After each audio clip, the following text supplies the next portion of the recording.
C'est de pire en pire entre la France et l'Algérie. Entre les provocations diplomatiques, les déclarations chocs et les enjeux économiques, les relations n'ont jamais été aussi fragiles. Et alors pourquoi il y a cette crise? C'est quoi les conséquences pour l'avenir? Décryptage rapide. Depuis plusieurs mois, les tensions entre Paris et Alger se multiplient. Le facteur déclencheur, le rapprochement de la France avec le Maroc, grand rival de l'Algérie.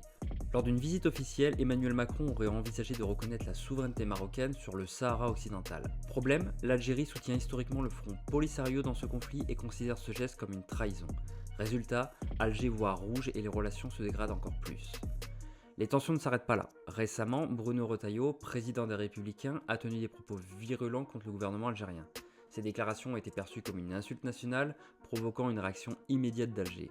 Les conséquences, les discours nationalistes se sont enflammés des deux côtés, alimentant un climat de crispation politique et médiatique.